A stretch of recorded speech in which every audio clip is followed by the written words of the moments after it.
नमस्कार, the wire में आपका स्वागत है। मैं हूं आरफा खानम शेरवानी। 75 साल का लोकतंत्र ताश के पत्तों की तरह ढलते हुए गिरते हुए हम देख रहे हैं।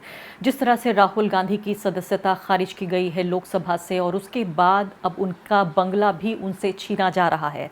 अब इसको किस तरीके से देखा जाए? क्या ये सिर्फ एक मामूली साधारण कानूनी प्रक्रिया है जिसका पालन कर रही है भाजपा, या फिर उनको राहुल गांधी को एक सांसद के तौर पर, विपक्ष के सबसे बड़े नेता के तौर पर, नरेंद्र मोदी के चैलेंजर के तौर पर इस तरह से जलील और अपमानित करने की कोशिश हो रही है? और जाहिर तौर पर जो पूरा काडर है पार्टी का, ये सिर्फ राहुल गांधी की बात नहीं है, एक व्यक्ति की बात नहीं है, ये बात है लोकतंत्र में विपक्ष के स्थान की। कि क्या एक लोकतंत्र में जितना ज़रूरी है सत्ता पक्ष, उससे कम जो अहम है वो विपक्ष भी नहीं है। बल्कि अक्सर ये कहा जाता रहा है, खासकर बीजेपी के बारे में, कि चाहे सत्ता में जैसा भी परफॉर्मेंस रहता हो, अच्छे विपक्ष की भूमिका हमेशा बीजेपी निभाती रही। लेकिन अब जबकि वो सत्ता पक्ष में है, विपक्ष को हर तरीके से इस तरह से कमज़ोर और इस तरह से जर्जर करने की कोशिश है कि अपने पैरों पर खड़ा ही ना हो सके विकल्प। अब राहुल गांधी, जिनको कि चुनौती देनी थी, चैलेंज करना था नरेंद्र मोदी को, उनके सरकार के कार्यकाल को, और ख़ासकर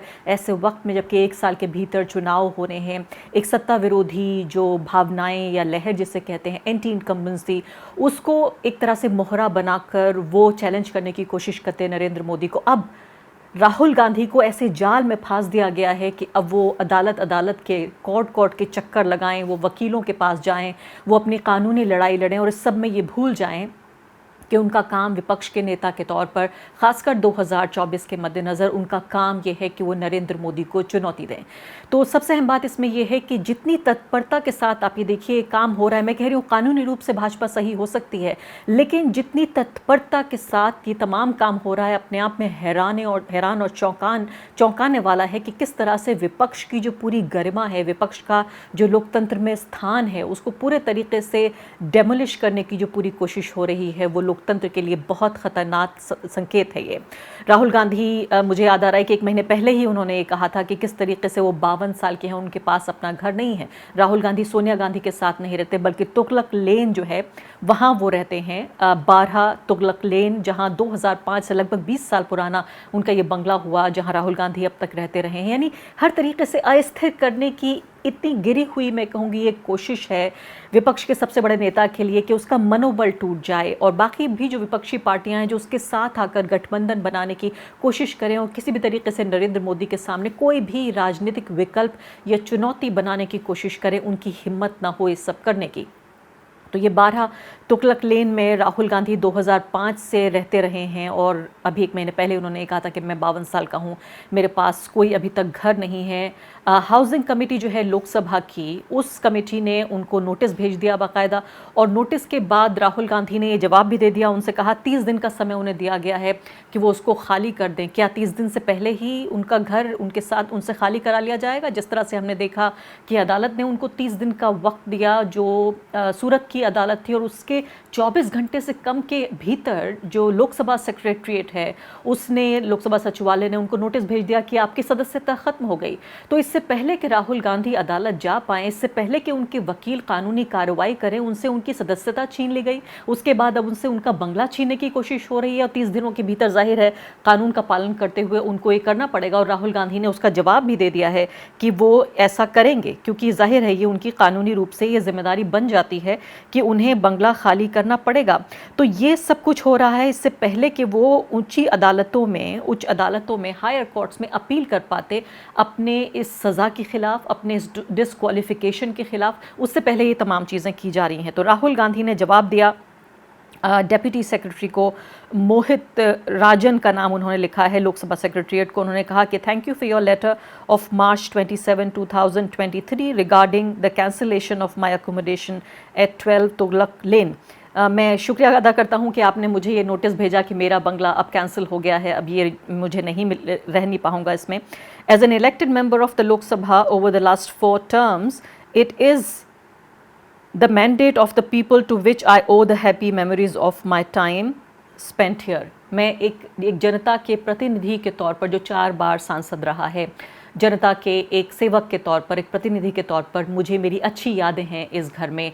जो मैं यहाँ बताना चाहता हूँ, without prejudice to my rights I will of course abide by the details contained in your letter. जो भी आपने इस खत में ये लिखा है, जो नोटिस जारी किया है, मैं जाहिर है इसका पालन करूँगा। राहुल गांधी ने एक पोलाइट तरीके से ये बात लिखी है, कोई गुस्सा या कोई पॉलिटिकल पॉइंट स्कोर करने की कोई कोशिश नहीं की है। सिर्फ 2 लाइन का ये ख़त उन्होंने लिखकर और ये नोटिस का जवाब दे दिया है।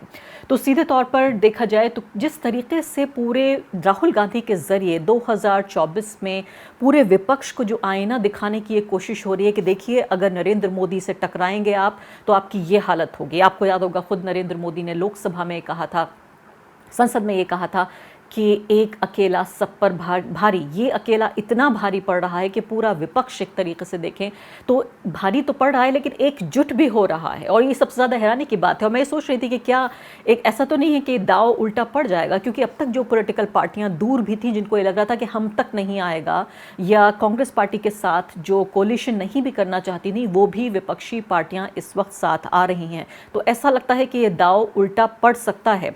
अभी फ़िलहाल कांग्रेस पार्टी का जो प्लान है, जो उनके सोशल मीडिया के ज़रिए बताया गया, वो ये कि वो लोकतंत्र बचाओ मशाल आज इसको का आयोजन कर रहे हैं, जो कि मशाल यानी रैली एक तरह से निकाली जाएगी।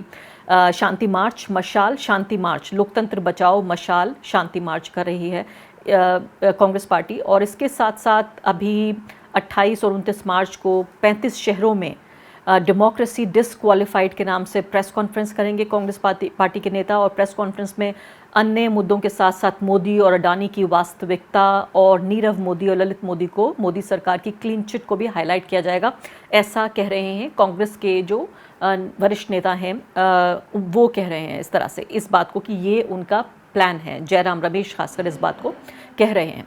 अब राहुल गांधी को देखिए कि इस वक्त जिस तरह से पूरे तौर पर वो ये दिखने की कोशिश कर रहे हैं कि उनकी हिम्मत टूटी नहीं है, उनका हौसला टूटा नहीं है। कानूनी लड़ाई तो जाहिर है लड़ी जाएगी, लेकिन इसके साथ साथ ट्विटर पे भी अभी उनका 24 घंटे पुराना ये ट्वीट है जो मैं पढ़ रही हूँ, जिसमें लिखा है LIC की पूंजी अडानी को, SBI की पूंजी अडानी को, EPFO की पूंजी भी अडानी को।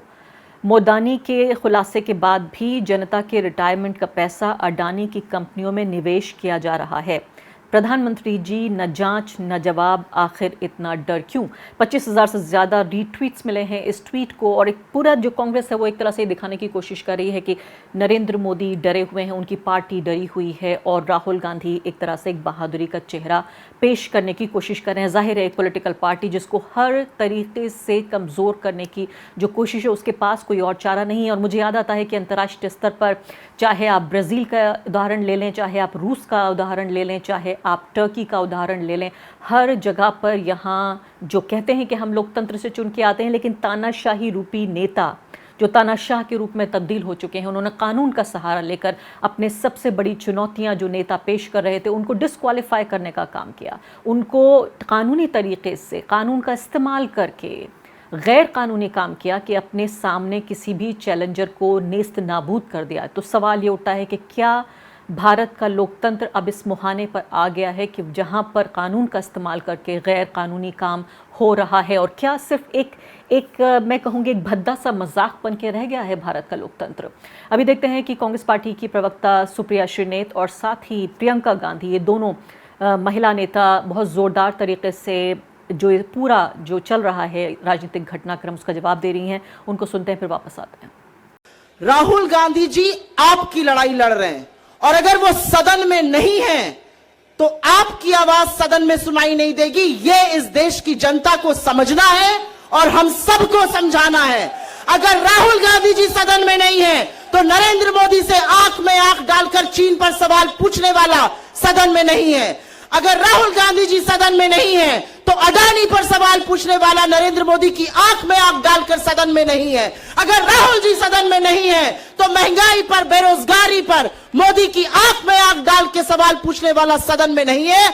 यह इस देश को समझना पड़ेगा, और कांग्रेस की यह जिम्मेदारी है कि हम हर उस व्यक्ति को समझाएं कि यह लड़ाई राहुल गांधी की नहीं है, यह लड़ाई कांग्रेस पार्टी की नहीं है। हम गांधी जी की समाधि पर बैठे हैं।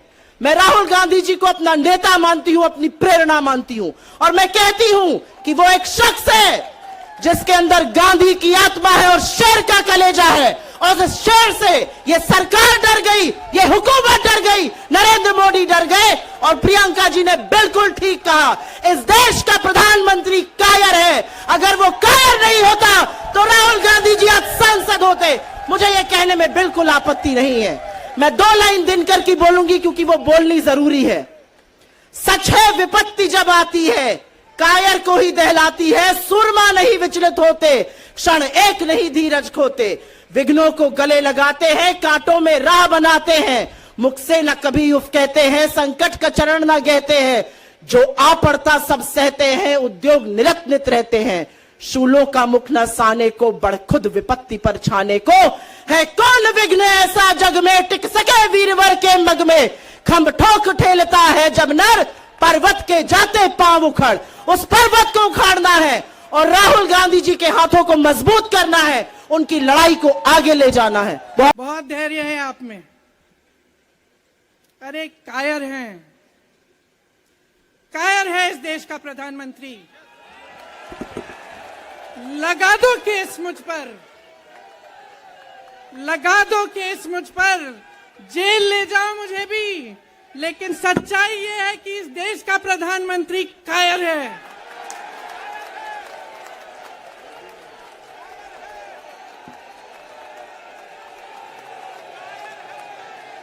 अपनी सत्ता के पीछे छुपा हुआ है, अहंकारी है। और इस देश की बहुत पुरानी परंपरा है, इस देश की बहुत पुरानी परंपरा है, हिंदू धर्म की पुरानी परंपरा है कि अहंकारी राजा को जनता जवाब देती है। और इस सब के बावजूद भी ऐसा लगता है कि जो झूठ का सिलसिला है वो पूरे तरीके से कम नहीं हो रहा है। यानी कि आप सोचिए कि एक पॉलिटिकल पार्टी जो बेशतर राज्यों में जिसकी सरकार हो, केंद्र में जिसकी सरकार हो, तमाम तरह की जो एजेंसीज़ हैं वो उसके अंडर काम करती हों, बहुत ही कमज़ोर विपक्ष हो, उस सब के बावजूद भी क्या सच उसके साथ नहीं है? क्योंकि अभी देखिए झूठ पकड़ा गया। जो BV श्रीनिवास हैं, इंडियन यूथ कांग्रेस के प्रेसिडेंट, उनके एक बयान को उसको ट्विस्ट टर्न करके, यानी कि उसको गलत तरीके से काट कर, उसका संदर्भ बिल्कुल अलग करके, कॉन्टेक्स्ट उसका हटाकर ये कहा गया कि स्मृति ईरानी के लिए इस तरह के शब्दों का इस्तेमाल किया गया। ये खुद अमित मालवीय BJP के नेता, वो सीधे तौर पर ये कह रहे हैं कि ये सेक्सिस्ट है, यानी कि ये महिलाओं के खिलाफ है। ये आदमी जो कि प्रेसिडेंट है इंडियन यूथ कांग्रेस का, डार्लिन बनाकर बेडरूम में रखा है। यानी वो कहना चाह रहे थे कि कैसे जो डायन, यानी महंगाई जो डायन है उसको डार्लिंग बना के रखा है, ये कहने की कोशिश कर रहे थे BV श्रीनिवास। लेकिन उसको कहा कि स्मृति ईरानी के लिए कहा जा रहा है। This is the level of discourse. ये विमर्श का ऐसा स्तर पहुंच गया है जहां एक महिला मंत्री को इस तरह के नामों से नवाजा जा रहा है, सिर्फ इसलिए क्योंकि राहुल गांधी को उन्होंने अमेठी में हराया, इसलिए ये काम हो रहा है। कांग्रेस पार्टी अपनी पूरी भड़ास निकाल रही है और इस तरह से बिल्कुल नीचे गिर रही है। अब यहाँ हैरानी की बात यह है कि जो ऑल्ट न्यूज़ है, इसके अलावा और भी क्विंट है, उन्होंने इसका जो तथ्यात्मक इसका हिस्सा है वो छापा है कि ये गलत है। इसको, इस वीडियो को डॉक्टर्ड करके चलाया जा रहा है। इस वीडियो को संदर्भ से रहित हटाकर जो महंगाई के लिए उन्होंने जो कहा उसको बताया जा रहा है कि महिला मंत्री स्मृति ईरानी के लिए कहा जा रहा है। अक्सर हम देखते हैं, ऐसा लगता है कि स्मृति ईरानी के पास तमाम मंत्रालय हटाकर सिर्फ राहुल गांधी मंत्रालय उनको दे दिया गया है कि राहुल गांधी के ऊपर ही वार करना जैसे उनका काम हो। तो यहाँ सवाल ये पैदा हो रहा है कि अब यहाँ से कहाँ जा रहे हैं हम? तमाम तरह की अंतर्राष्ट्रीय जो एजेंसीज़ हैं, जो संस्थाएं हैं, वो कह रही हैं कि भारत अब एक तरह से सिर्फ इलेक्टोरल एक चुनावी सिर्फ लोकतंत्र बचा है, एक तानाशाही की तरफ कदम बढ़ा रहा है। और तमाम तरीके से राहुल गांधी ने जो यूनाइटेड किंगडम में, लंदन में उन्होंने तमाम जो अलग अलग तरीके के भाषण दिए, उन तमाम भाषणों वो जिसको माफ़ी मांगने को लेकर संसद नहीं चलने दी और उसको लेकर तमाम तरह का जो बवाल खड़ा हुआ, ऐसा लगता है कि जब राहुल गांधी ने ख़तरे पर बात कही कि लोकतंत्र ख़तरे में है, वही हमारे सामने और वही राहुल गांधी की बात को सच साबित करके यहाँ पर दिखाया जा रहा है। द वायर के और वीडियोस देखने के लिए सब्सक्राइब करें और बेल आइकन पर क्लिक करें। स्वतंत्र पत्रकारिता की आर्थिक मदद करने के लिए डिस्क्रिप्शन में दिए गए लिंक पर जाएं और अपनी राशि चुनें।